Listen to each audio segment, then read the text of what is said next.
Sudah dua tapi belum upload. Sudah dua.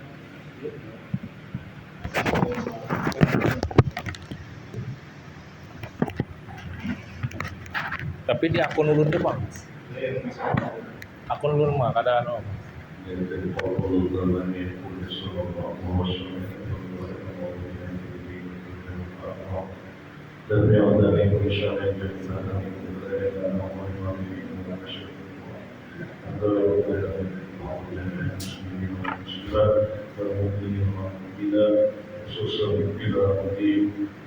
الشيخ الله الصديق بن محمد إلى حضرة النبي الفاتحة أعوذ بالله من الشيطان الرجيم بسم الله الرحمن الرحيم الحمد لله رب العالمين الرحمن الرحيم مالك يوم الدين إياك نعبد وإياك نستعين صراط المستقيم صراط الذين أنعمت عليهم غير المغضوب عليهم ولا الضالين أعوذ بالله من الشيطان الرجيم بسم الله الرحمن الرحيم الحمد لله رب العالمين والصلاة والسلام على أشرف الأنبياء والمرسلين سيدنا مولانا محمد وعلى آله وصحبه أجمعين سبحانك لا علم لنا إلا ما علمتنا إنك أنت العليم الحكيم وتب علينا إنك أنت التواب الرحيم واهدنا ووفقنا إلى صراطك المستقيم وعافنا واعف عنا برحمتك يا أرحم الراحمين. Mari kita bersyukur kepada Allah Subhanahu wa taala atas segala nikmat yang Allah berikan, terutama nikmat sehat, sehingga dengan kesehatan kita dapat melaksanakan kewajiban yang Allah bebankan kepada hamba-hambanya. Salawat dan salam senantiasa tercurahkan kepada junjungan kita baginda Rasulullah SAW beserta keluarga beliau, sahabat beliau, dan orang-orang yang mengikuti perjuangan beliau baik dulu, sekarang hingga yaumil qiyamah. Bapak-bapak, ibu-ibu yang sama-sama dimuliakan Allah, pengajian kita pada malam hari ini kita lanjutkan halaman 3 ya, baris kelima dari bawah. Qala al-mu'allif rahimahullahu ta'ala wa nafa'ana bi jami'i umuruhi fid dharain.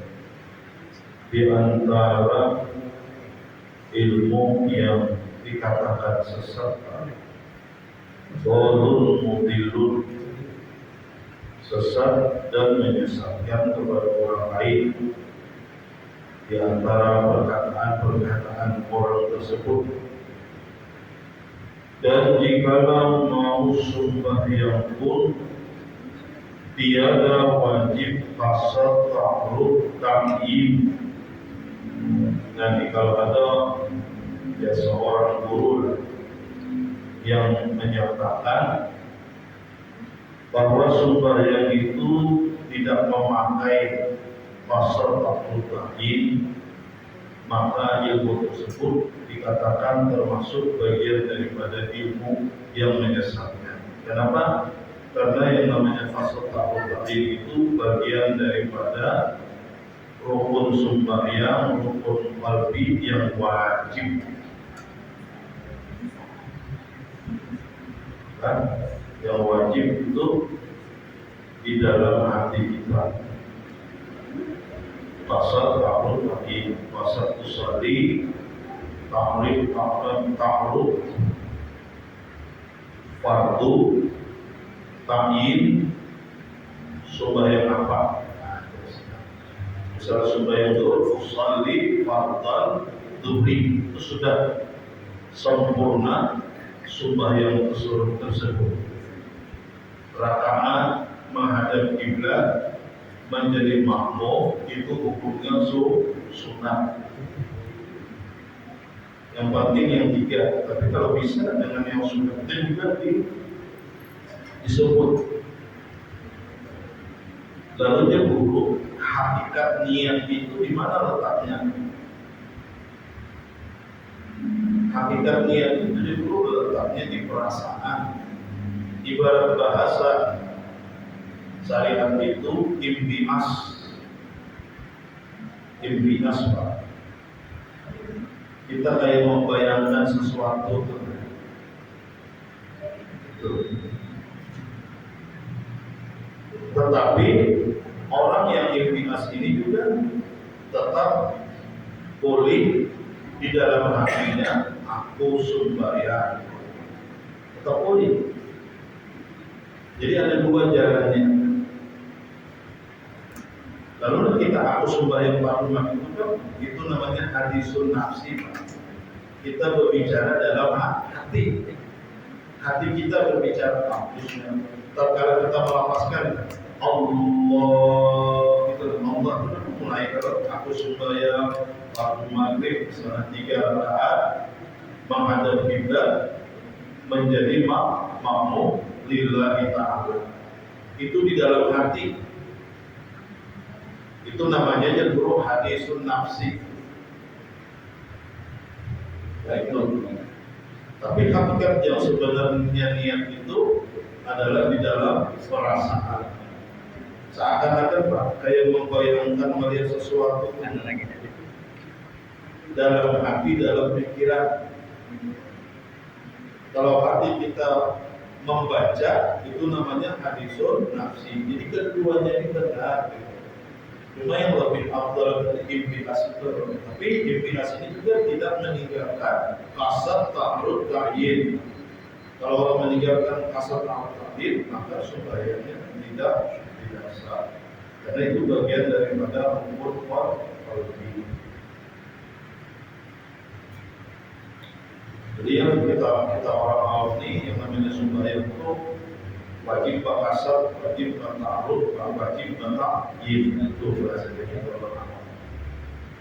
Jadi kalau ada lebih hebatnya tadi naik pulang mangkal ini kepada mangkal impias, merasakan, menghadirkan atau kayak membayangkan bahasanya. Hanya musyahadah wujudnya Allah. Jadi kasat ta'arud ini tidak penting ya, cukup apa? Menghadirkan wujud Allah saja. Kan Pak, kita sembahyang itu dia dulu jalannya dua caranya. Jalan tauhid itu mengusahakan afal Tuhan. Jalan Muhammad mengusahakan Nabi. Yang mana kita ini rasa nyaman. Kedua-duanya ini benar. Kedua-duanya benar. Biar sembahyang ingat Tuhan benar. Biar sembahyang ingat Nabi juga benar. Kenapa kita mengingat Nabi? Karena pekerjaan Nabi itu dia dulu mengingat Tuhan. Jadi yang paling afdal itu mengingat Nabi. Kenapa? Karena mengingat Nabi itu pasti lebih mudah daripada mengingat Tuhan. Kenapa? Karena Nabi itu berwujud sebagaimana wujud kita manusia. Nah, jadi kita bisa membayangkan, menghadirkan Nabi itu. Ibaratnya Nabi melihat, dia melihatnya Nabi sama dengan kita. Cuma Nabi diberi penglihatan kan tidak terbatas gitu. Kenapa? Karena Nabi itu kan mentornya Allah Ta'ala. Jadi kalau Nabi mendengar sama kayak kita mendengar telinga, tapi pendengaran Nabi tidak terbatas Pak. Kalau mendengaran kita pun ya sebatas telinga mendengar aja, sebatas mata melihat aja bidang. Nah kalau Rasulullah kan diberi oleh Allah tidak ada batas dan jarak.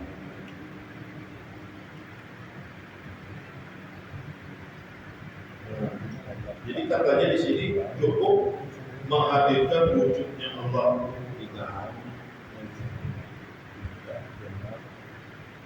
Atau fana di dalam nur Muhammad yang bahasanya sini. atau fana di dalam neraka. Makanya kalau kita sembahyang, kenapa disuruh kita sembahyang itu caranya itu sebagaimana cara Nabi. Dan satu kama ramai umuni usolli, sembahyanglah kamu ya Nabi sebagaimana kamu melihat aku sembahyang. Kenapa? Supaya kita sembahyang seakan-akan yang sembahyang itu Nabi. Jadi hilang kitanya tuh, perasaan kita hilang. Nabi kayak ini, lalu yang timbul tuh Nabi, yang timbul tuh Rasulullah. Tatkala kita minimal sembahyang barang dulu. Apalagi nanti setelah kita di luar sembahyang, kita menghadirkan nur Nabi dalam kehidupan kita, dalam hati kita, luar biasa. Amalan hatinya nih, amalan hati, merasakan Nabi itu hadir, ada di dalam perasaan kita, dan seakan-akan Nabi itu melihat akan diri kita. Ini ajaran yang diajarkan oleh ayah kepada anak cucu beliau. Jadi ibadahnya itu melibat nur Nabi kita, mengusahakan nur Nabi.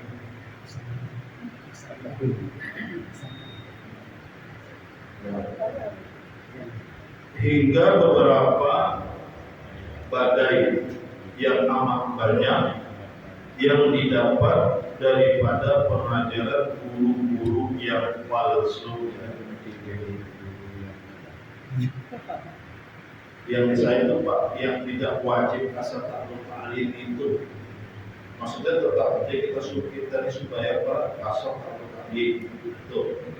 Lalu pulang di dalam supaya kita mau jalan apa gitu, jalan tauhidnya, jalan Allah Taala, jalan Allah Taala mengapa tauhidul akal, memandang perbuatan yang kita lakukan ini hakikatnya ini perbuatan dari Allah. Allah itu yang menghubungi kita sembahyang. Allah tangan takbir. Allah Taala berikannya menolong aku, tidak bisa aku angkat tangan, berdiri, rukuk, sujud, dipandang ini hakikatnya perbuatan yang datang dari Allah. Memang kita yang ngerjainnya Pak secara tauhidnya, tapi secara hakikat hatinya Allah yang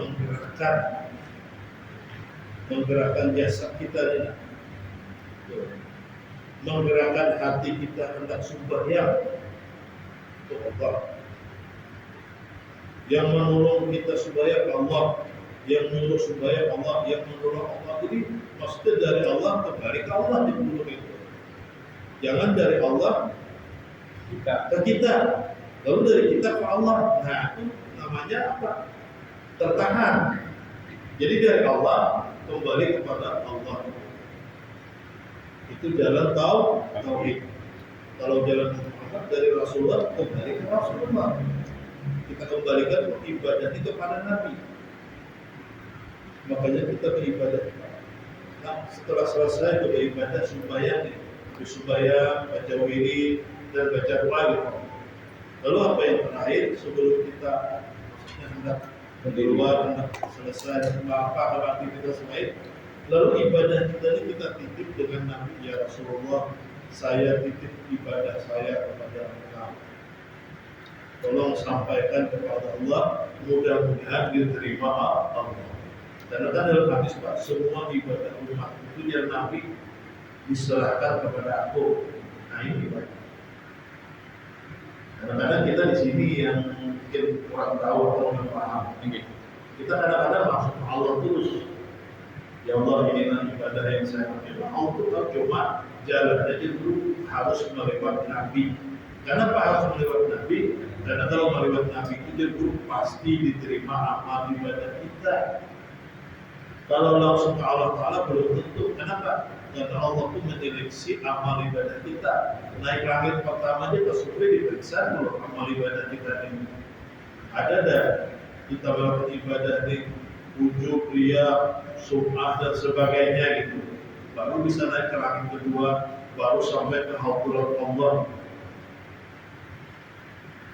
Tapi kalau diserahkan, dititipkan lawan Nabi, Nabi yang menghantarkan, kalau insya Allah tuh aman, tidak ada pemeriksaan gitu.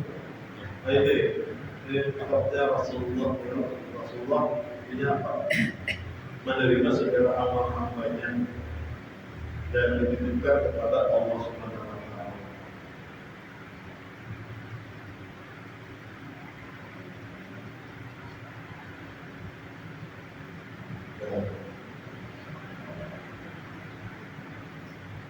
Daripada pengajaran guru-guru yang palsu ya, yang ia dhalun mudhillun. Nah, berarti ya, belajar berguru yang gurunya secara silsilah keilmuannya ada jelas, ada jelas, timbul langsung mengajar aja. Di mana beliau belajar, siapa guru beliau. Nah ini hati-hati, walaupun pintar ngomong, walaupun luar biasa kata-katanya gitu, tapi hati-hati, ini kan suatu saat kan bisa melenceng ilmunya. Kenapa? Karena ilmu yang disampaikan itu bukan dari gurunya. Tapi kalau orang berguru itu pasti ilmu yang disampaikan itu dari guru, bukan dari kepintaran kita, bukan dari kepandaian kita ngomong. Nah itu manfaatnya kita mencari guru yang guru ini punya guru.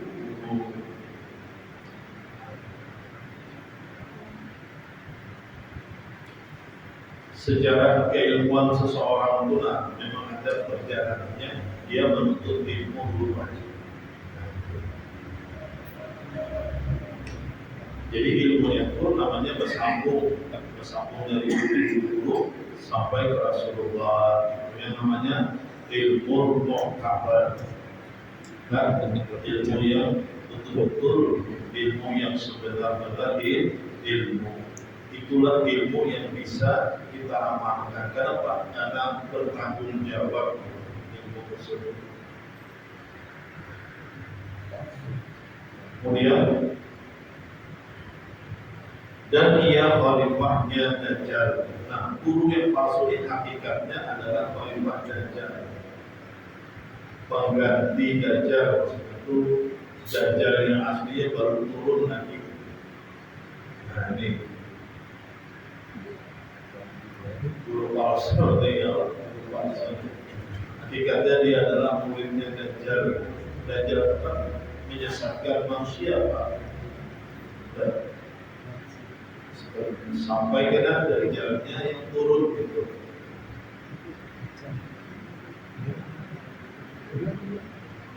Dan ia khalifah Dajjal bagi menyesatkan orang yang Islam sekalian. Telah hamba dapat di dalam berpuluh-puluh tahun pengarang kitabnya. Banyak jadiin aku menjumpai sudah sebelum aku mengarang kitab ini orang-orang yang mengajarkan ilmunya itu, yang dikira ini ilmu benar, namun pada hakikatnya ini adalah ilmu yang menyesatkan. Nah, kalau Allah mahfud warahmatullahi wabarakatuh Sayyidina Muhammadin sallallahu alaihi wasallam min tilkal bid'il munkarah al-mukaffarati. Amin. Hai Tuhanku, peliharakan dan kasihan dan kasihkan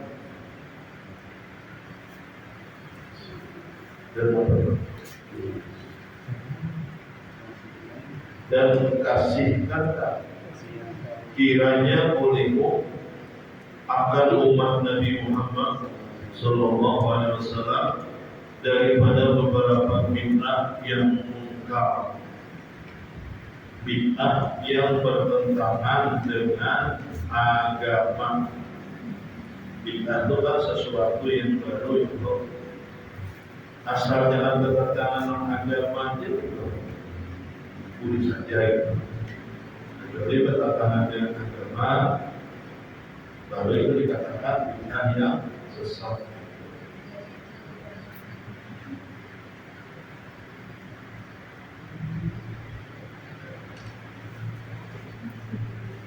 Jadi dia dulu waktu ulun ngaji dulu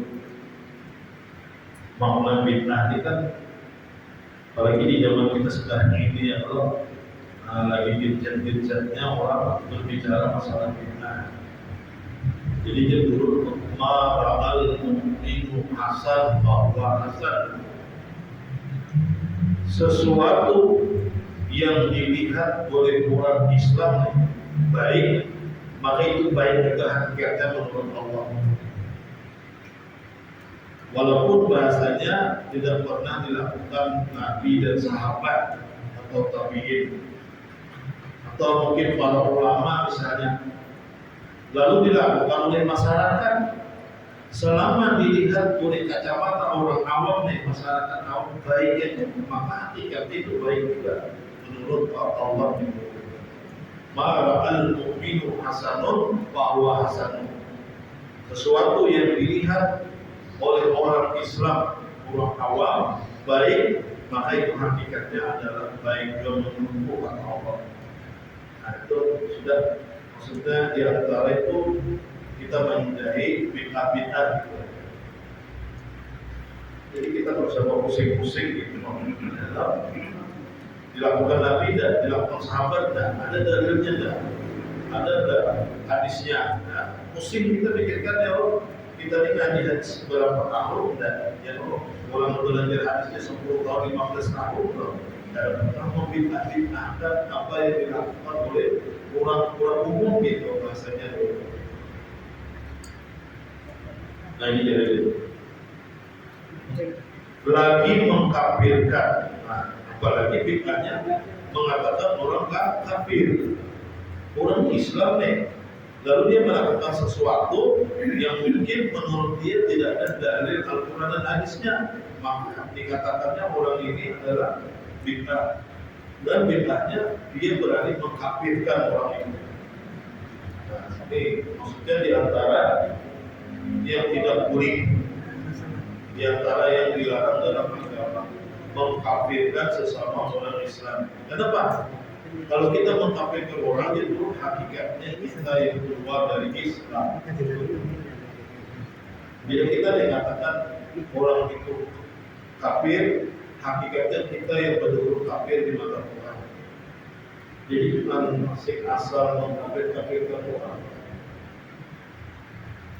Jadi kayak mungkin kita ada ilmunya aja nggak tahu, yang ilmu kita ini sedikit, ilmu sedikit berfatwa, ya, lalu menyebabkan apa yang dilakukan oleh orang-orang yang terlalu bid'ah. Bid'ahnya kurang lalu sesatnya kurang arah, kurang langsung mempunyai gitu ya lo, nyamannya ya lo, nyamannya mengatakan orang lo yang masuk neraka ya lo, jangan apa neraka, jadi jangan mengatur hidupnya orang masuk surga masuk neraka ya lo. Jadinya bagi kita yang berbicara itu belum tentu itu masuk surga betul beda. Syahdan. Nah itu maksudnya Pak, di antara perkataan-perkataan orang-orang yang pada hakikatnya menyesatkan oleh ada orang-orang yang awam jadi beliau muat di dalam kitab ini di awal-awal dulu supaya supaya kita waspada belajar. Nah, waspada belajar. Jadi baru saja banyak isi guru tuh bagus. Kalau jadi guru sini, kalau jadi guru sana. Jadi ada mungkin karena masalah itu yang sama, tapi karena mungkin ada jawabannya yang tidak sama. Nah supaya apa? Ya supaya kita studi banding. Sadar, maka dengan beberapa sebab yang tersebut itu terlintas pada hati memperbuat risalah ini. Nah, dimulai jadi dengan kejadian-kejadian yang terjadi di masyarakat jadi maka terlintas di dalam hati untuk mengarang risalah ini pada menyatakan makrifat ahlullah yang sebenarnya, mengenal kepada Allah yang sebenar-benar pengenalan, yang mempunyai asal daripada Quran dan hadis dan ijma' ulama. Ini jadi dasarnya jadi tiga. Jadi Syekh Abdul Rahman Siddiq, Mufti Indragiri yang beliau diminta oleh ulama di sana itu mufti pertama di kerajaan Indragiri, digelar beliau Datuk Samad Syekh Abdul Rahman Siddiq. Tampilan beliau turunan daripada Datuk Lampaian. Itu ceritanya Pak mengaji di Mekah 15 tahun. Setelah mengaji di dalam pagar maka ulama-ulama yang dulu misalnya menuntut ilmu di Mekah Madinah puluhan tahun, beliau kaji ilmunya habis bahasanya lalu pulang mengaji pulang ke Mekah. Mekah Madinah kemudian di Mesir, di Turki, di mana ulama-ulama di sana dulu. Jadi luar biasa Pak, turunan dari orang yang ilmu di Mekah Madinah itu. Tidak ada yang sebentar 10 tahun, 20 tahun, 30 tahun, rata-rata itu 15 sampai 20 tahun. Anak cucu dan ulama itu untuk ilmu. Itu rata-ratanya. Padahal sudah hadir di kampung, sudah dididik, sudah boleh jatuh nih kan, oleh anak beliau disuruh pulang untuk ke Mekah Madinah. Maka setengahnya daripada tertibnya bermula makrifat ulama mengikut makrifat imam-imam yang empat. Nah, jadi ulama-ulama yang ada kita di Indonesia ini Pak, nah mereka itu semua bermadhab mengikut kepada imam yang empat. Imam Maliki, Imam Hambali, Imam Syafi'i, Imam Hanafi. Maliki, Hanafi, Hambali, Syafi'i. Ulama-ulama kita semua mengikuti kepada mereka itu. Dan mereka itu yang berempat itu mengikut makrifat kepada aulia. Nah, jadi ulama yang empat ini dia mengikut kepada wali, ulama-ulama yang sudah wali. Maksudnya belajar kepada ulama yang wali ulama. Ya kan kalau ulama kan belum derajat wali lagi. Kalau derajat wali itu insya Allah sudah pasti ulama gitu. Jadi ada orang yang makamnya alim saja ulama, tapi belum masuk derajat wali. Tapi kalau sudah masuk derajat wali itu pasti ada ulama. Nah, jadi Allah mengangkat wali itu pada ada yang wali itu yang bodoh, yang jahil itu enggak. Ada semua wali mengatakan itu berpegang teguh dengan syariat Nabi. Ada yang wali itu yang enggak memegang syariat. Dan mereka itu wajib mengikut sahabat Nabi. Kalau sahabat dulu, bersahabat Nabi, sahabat-sahabat dulu. Dikaji ilmu sahabat kenapa? Karena sahabat itu kan muridnya Nabi. Tidak bisa kalau langsung budikannya ke Al-Quran, ke hadis itu tidak bisa ya, harusnya bertingkat dulu.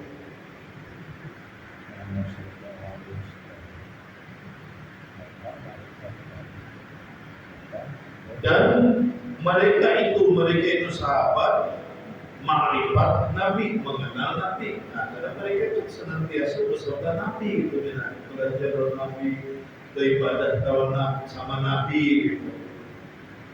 Nah, jadi sahabat itu makrifat dengan Nabi Muhammad Sallallahu Alaihi Wasallam. Dan makrifat dan Nabi kita bersamaan dengan makrifatnya para Nabi dan Mursalin yang dahulu dan bersamaan dengan makrifat ahli langit hingga ke atas. Tetapi hamba dahulukan daripada risalah ini menyatakan syariat dan thariqat dengan perkataan yang simpul atau bisa jadi maknanya himpun, perkataan yang terhimpun, bisa juga simpul itu bahasa Banjar. Yang makna kita kan orang Banjar, jadi kadang-kadang ya, antara bahasa Banjar itu bahasa Indonesia ada mirip gitu. Cuma kalau mau jadi beberapa simpul dan terhimpun, terkumpul sebenarnya. Kemudian daripada itu barulah hamba, maksudnya barulah hamba menyatakan amal makrifat dengan ikhtisar juga, dengan seringkas-ringkasnya juga. Ikhtisar itu maknanya seringkas-ringkas. Juga Yang hamba dapat mampu, maksudnya yang hamba dapat memahami daripada kitab tasawuf, diambil daripada kitab tasawuf gitu, yang besar-besar itu. Jadi disimpulkan beliau ini kesimpulannya kita.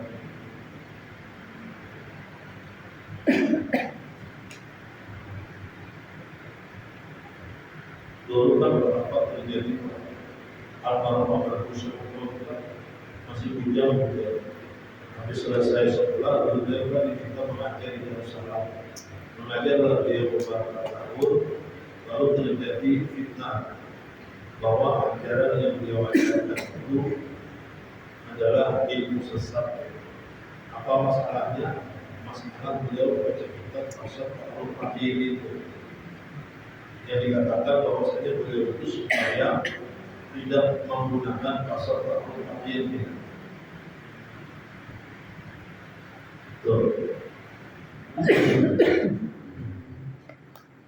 Nah, jadi sehingga beliau dalam cerita itu mengundurkan diri mengajar di Darussalam, berhenti intinya.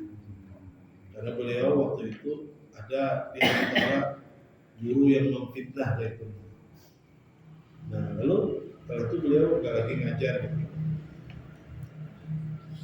Lalu oleh guru-guru Darussalam yang tua-tua itu berpikir, betul nggak artinya guru sekumpul mengajarkan ilmu sesat?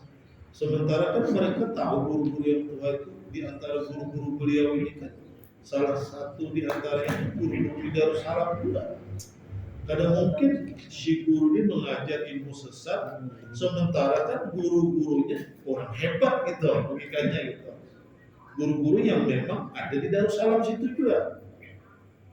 Nah itu, cuma kan tadi karena fitnah aja, ada di antara guru yang kada suka, kada senang dengan beliau gitu Pak, waktu itu ceritanya.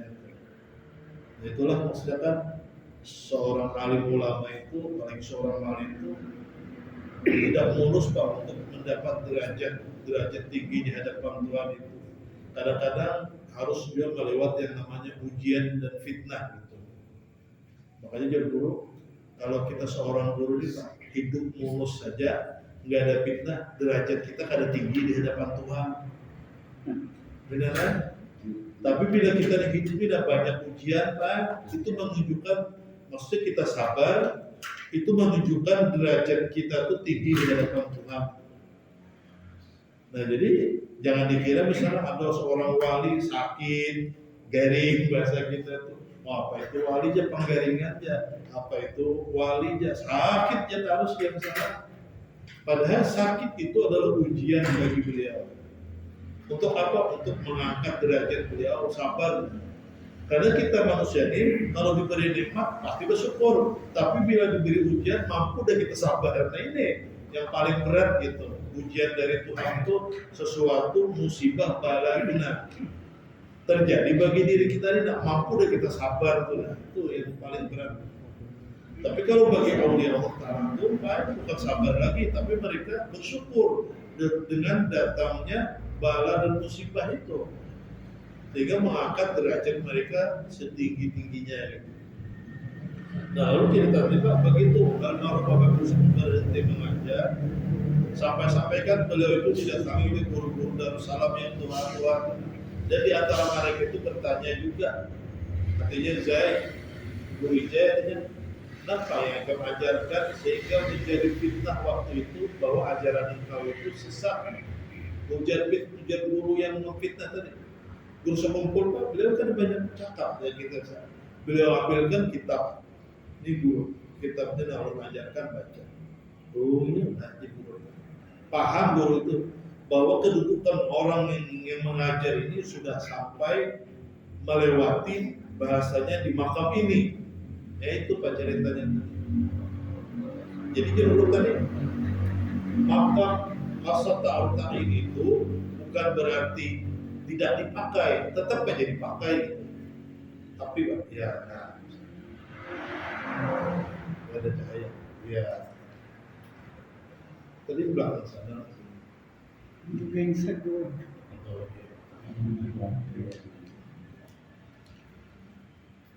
Nah lalu akhirnya kejadian Abah Guru sekumpul ini waktu itu Pak terdengar sampai ke Bangil oleh Guru Bangil.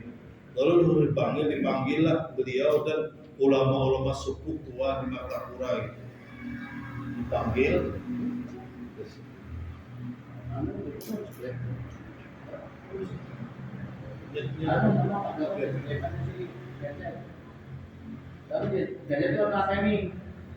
Genset itu ya?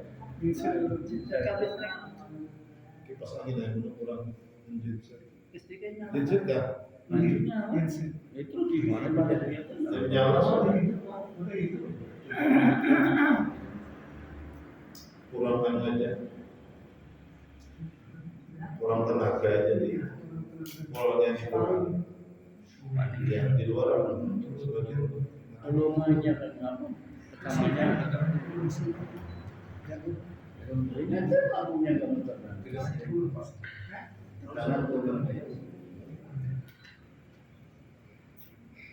Masuk ke kitab bro.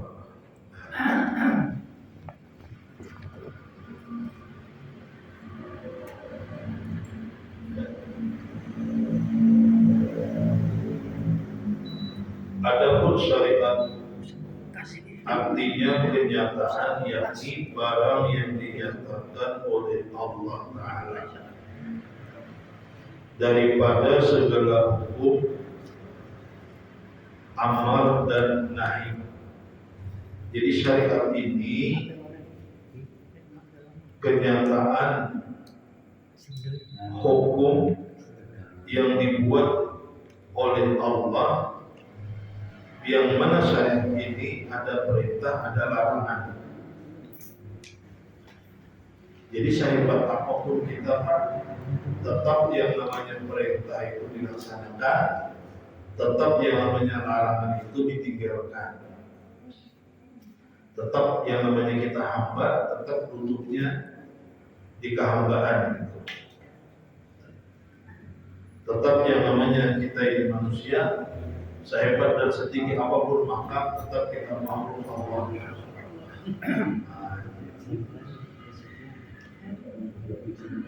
Artinya apa? Apapun ulama, aulia, tetap mereka pegangannya itu adalah syariat. Yang dipegang sampai mati itu bahasanya. Tidak ada bahasanya orang yang sudah ilmunya tinggi, makrifatnya tinggi, meninggalkan syariat. Tidak ada. Kalau meninggalkan syariat tadi ya, jadi ilmu sesat, ilmu sapuku, sapuku. Tapi ilmu sapuku itu ilmu sebenarnya. Ilmu hakikatnya Pak, yang dipakainya ilmu syariat tidak ada dijalankannya. Jadi kada perlu lagi dia sembahyang, cukup diingat saja itu sudah hakikatnya sudah dia tidak. Nah ilmu ini ilmu hakikatnya dipakai, ilmu syariatnya ada, jadi pakainya berarti. Nah, jadi setinggi apapun kedudukan manusia, jangan kita manusia, Nabi pun Rasulullah adalah manusia. Nabi sembahyang sampai kakinya bengkak. Jadi bengkak kaki Nabi gara-gara sembahyang.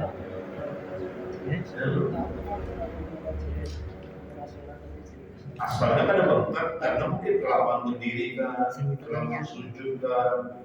Nah itu kan mungkin darahnya ada normal jalannya gitu.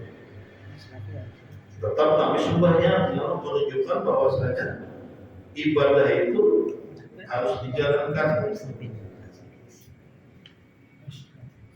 Kenapa bagi Nabi atau aulia yang sunnah itu dinisbahkan mereka itu wajib? Jadi kan mudah juga minatnya. Jadi Nabi dan Rasul, Nabi Rasul kan yang sunnah itu jadi wajib, apalagi yang wajib. Kita kan yang sunnah aja, mau dikerjain dapat pahala, jadi kerjain dulu mantap. Nah tapi kalau Nabi ya bisa. Kalau sunnah bagi mereka itu wajib, hakikatnya itu. Nah ini, kita bukan rasanya jadi seorang Nabi dan Rasul. Berat juga gitu ujian yang Allah berikan. Gitu.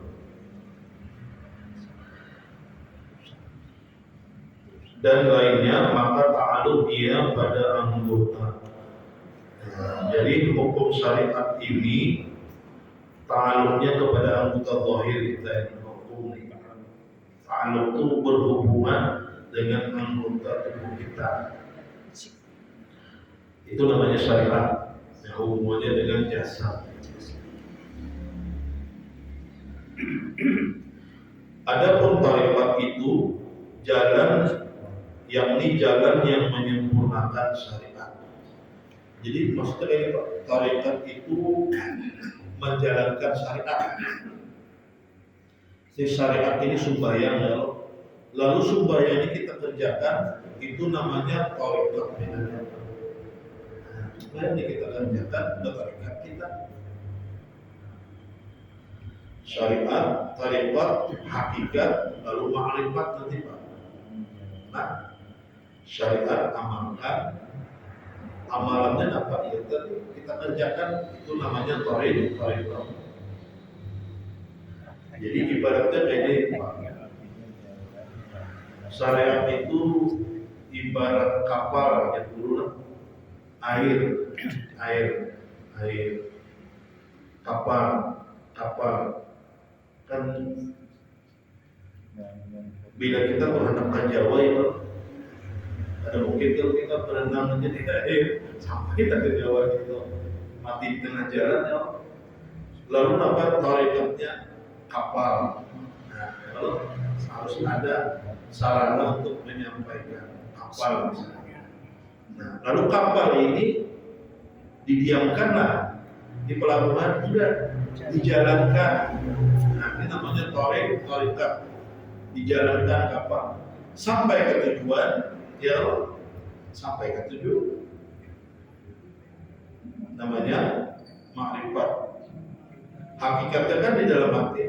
Ada mungkin aku sampai ke Pulau Jawa, ke pelabuhan di Jawa, tanpa adanya di tarekat ini, kapal ini. Nah, jadi dijalankan, bukan dijalankan nyasar juga, kita nyasar kemana-mana.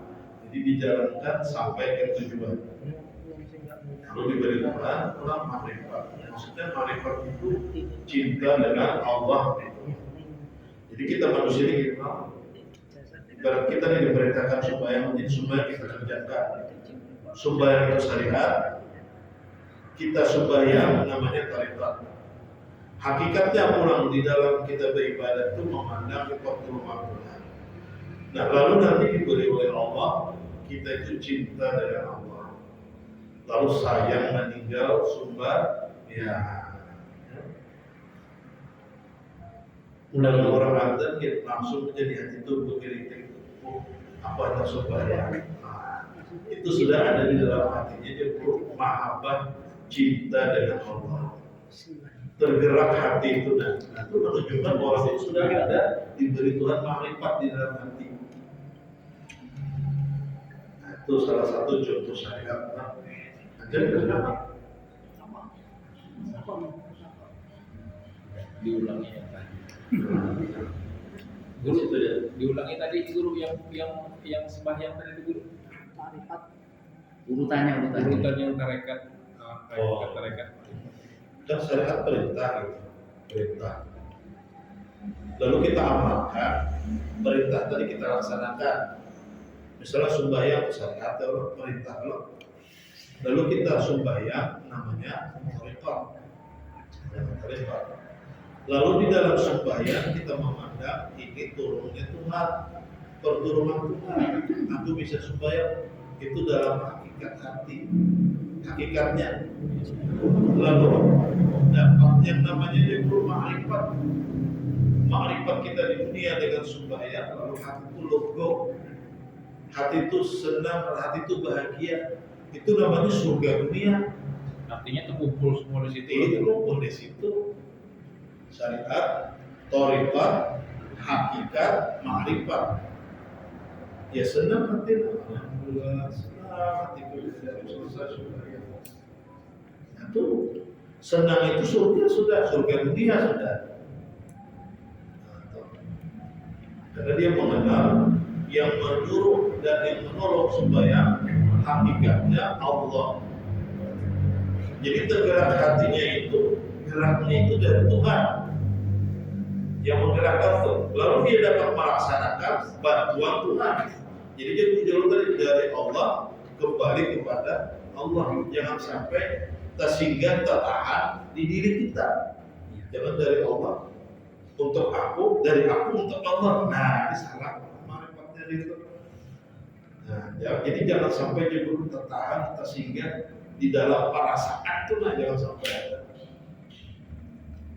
Itu caranya supaya amal ibadah kita ini kita merasakan hakikatnya ini adalah semata-mata karunia Allah.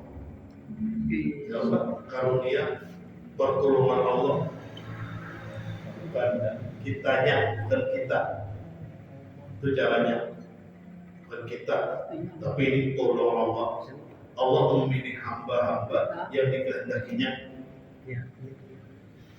Padahal sembahyang itu kalau dipikir berapa waktunya? Capek dah sembahyang kan capek. Tapi banyak yang itu sempat kita. Dianggapnya beban sembahyang. Ya, ada berapa menit kita sembahyang? Itu ya Pak, kita ulang-ulang. Karena waktu sudah isya, biar sampai di sini dulu. Biar kita pelan-pelan pertimbangan baris saja.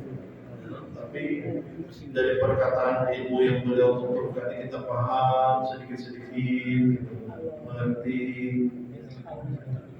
bisa kita rasakan diri kita sejauh mana kita ini hubungan dengan Allah, gitu. Sejauh mana perjalanan hati kita ini menuju Allah. Jadi kita hidup di hakikatnya kita berjalan menuju Allah. Lalu orang menuju Allah ada yang lambat sampai, ada yang cepat sampai, ya. Ada yang tertahan sekali, tertahan sama sekali, ada yang nyampai, sampai mati ya rugi gitu. Jadi kita di hakikatnya berjalan di dunia ini menuju Allah, bukan sekedar lewat ibadah sunnah, lewat pekerjaan apa saja, yang penting hati kita ini memandang ini semua yang dilakukan manusia ini berasal dari Allah, lalu kembalikan kepada Allah. Ya, Bismillahirrahmanirrahim. Allahumma shalli wa sallim wa barik ala sayyidina Muhammad wa ala alihi wasallam. Allahumma salli wa barik ala sayyidina Muhammad wa ala alihi wasallam. Alhamdulillah rabbil alamin. Ulangi ada Allahu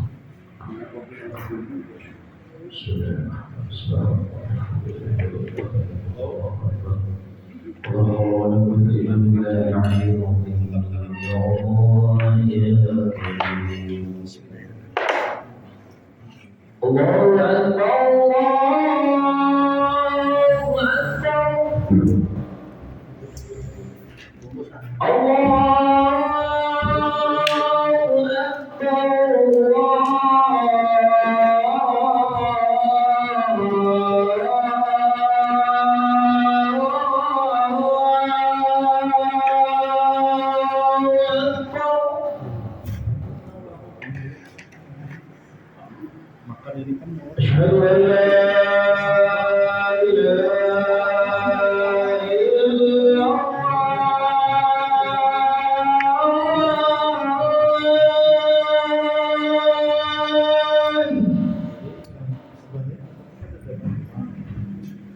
Pinanya deh. Asyhadu an la ilaha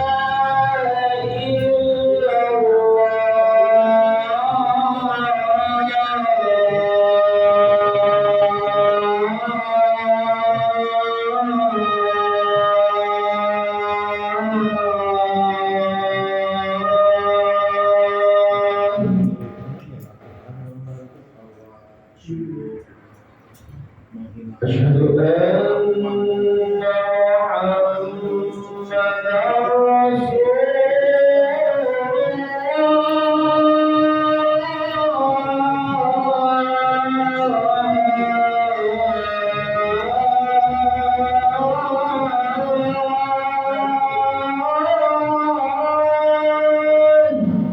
Jadi maksud guru itu tidak ada yang tapi cuma tahu sih. Iya. Asyhadu anna Muhammadar Rasulullah.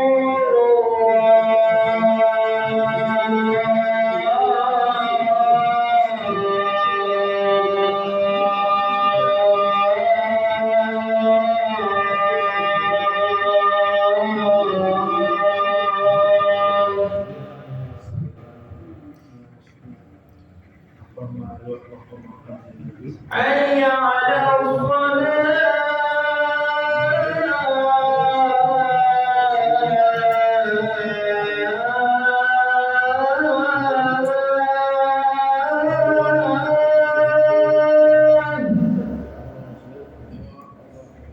Suluh dibimbing itu guru-guru dalam masjid. Hayya 'alal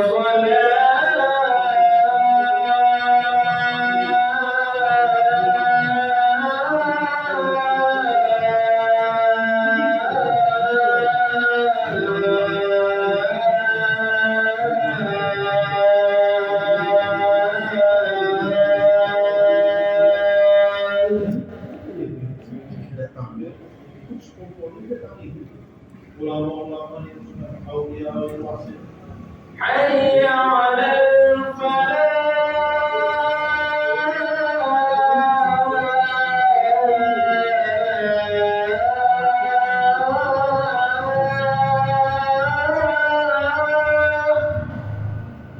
Terus kami belajar dari dulu itu kan harus sholat.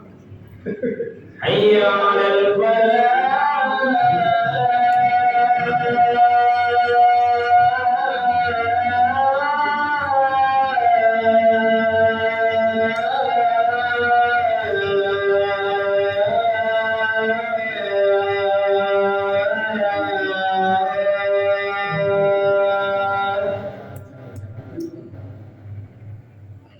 Padahal sebenarnya Allahu Akbar, Allahu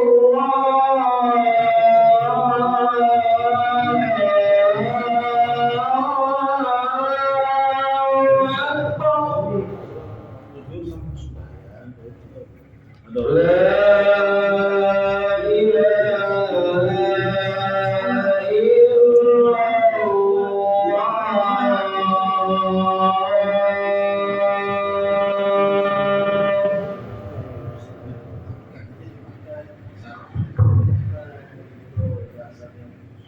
ilmu sebelah aja, ilmu hakikat, ilmu sangat. Jadi biasakan supaya mengetahui.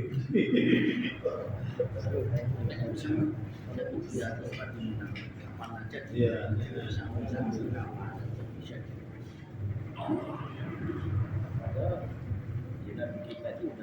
Ini sampai kalau masih lihat ya, ini saja nanti supaya tidak dijelaskan sama kita.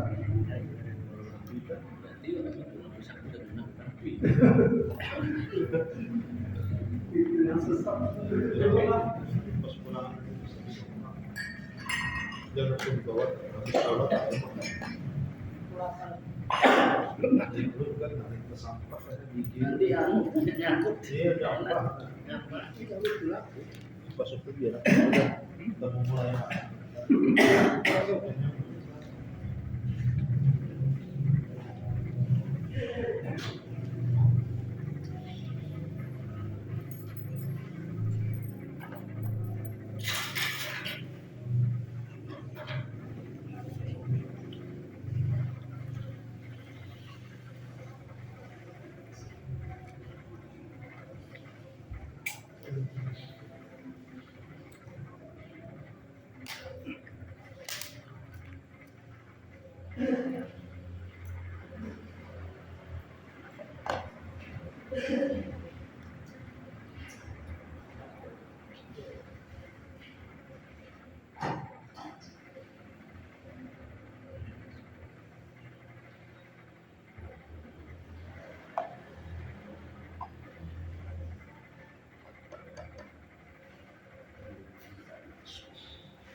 Mana Hero?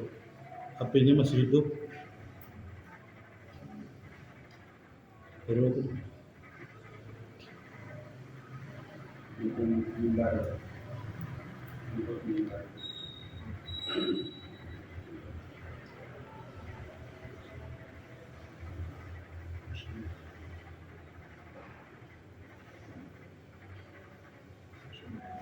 Hero masih hidup.